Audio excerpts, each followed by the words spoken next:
Bora falar de uma das coisas mais frustrantes que existem. Por que, mesmo a gente sabendo que não devia, acaba caindo sempre nas mesmas armadilhas, cometendo os mesmos erros? Sabe aquela sensação de que a vida está no modo repeat? A gente se esforça, tenta fazer diferente, mas no final, o resultado é sempre o mesmo. Só familiar, né? Tenho certeza que sim, principalmente em situações tipo essa.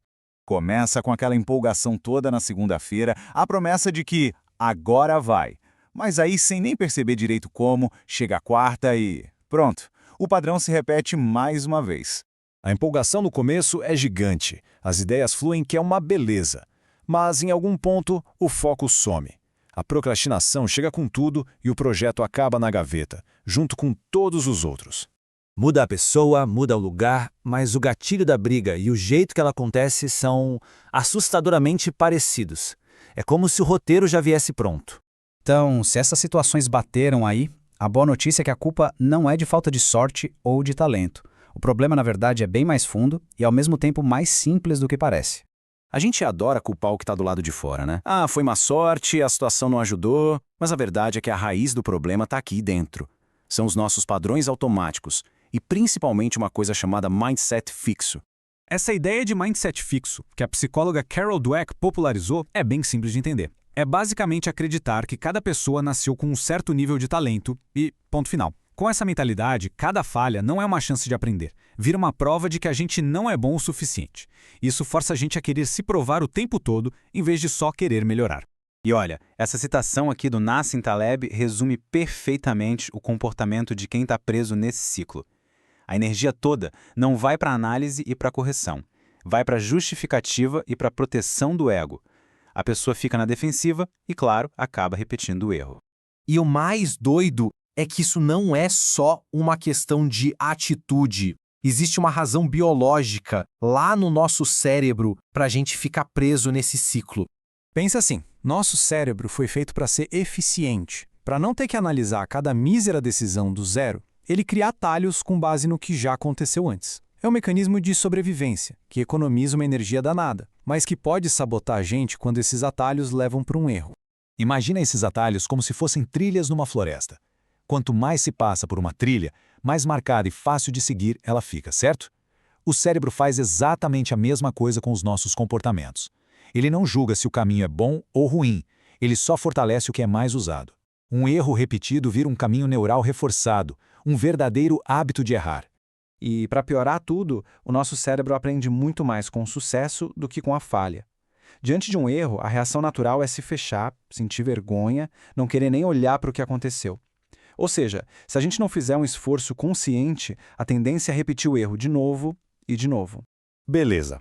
Então, se o nosso cérebro tende a nos manter presos, como é que a gente sai disso? A resposta é parar de lutar contra o sistema e começar a redesenhar ele. E isso começa com um bom diagnóstico.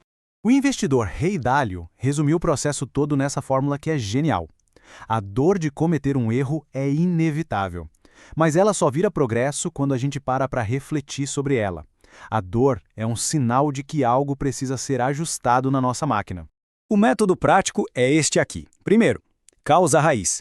A pergunta não é o que eu fiz, mas sim por que eu fiz. Segundo, o gatilho. O que acontece exatamente antes de entrar no piloto automático. E terceiro, e talvez o mais importante, a micromudança. Não adianta tentar mudar tudo de uma vez. A ideia é interromper o padrão com uma única escolha diferente. Uma só. Isso já quebra o ciclo. Só que, no caminho para aplicar esses passos, existem umas armadilhas mentais que a gente precisa ficar de olho. Elas são tipo as guardiãs do ciclo de repetição. A primeira é um clássico, a fé cega de que por algum milagre as coisas vão ser diferentes, mesmo fazendo tudo igual. A segunda é o jogo da culpa, que tira da gente qualquer poder de mudança. E a terceira, que talvez seja a mais perigosa, é o escudo do ego. É quando negar o erro se torna mais importante do que aprender com ele. Superar essas armadilhas leva a gente para o verdadeiro ponto de virada, a mudança de mentalidade que finalmente quebra as correntes. E aqui está a grande virada de chave. É simples, mas é poderosa. Não adianta querer um resultado diferente se o comportamento de sempre continua o mesmo. A mudança de verdade não acontece no desejo, na vontade. Acontece quando se muda o sistema. E para que isso tudo não fique só na teoria, aqui vai um desafio prático para começar agora mesmo. A missão é simples. Pelas próximas 24 horas, a ideia é virar um detetive do próprio comportamento. Escolha um único padrão que incomoda. A tarefa não é mudar nada, é só observar. Sem julgamento. Anote o gatilho, a rotina e o resultado. Só isso. A simples consciência do que acontece já é o começo da mudança. Então, a pergunta final é essa. Não precisa ser nada gigante. Qual é aquele pequeno padrão, aquela pequena falha que sempre se repete, que pode ser o ponto de partida para redesenhar os resultados? A resposta para essa pergunta pode ser o começo de tudo.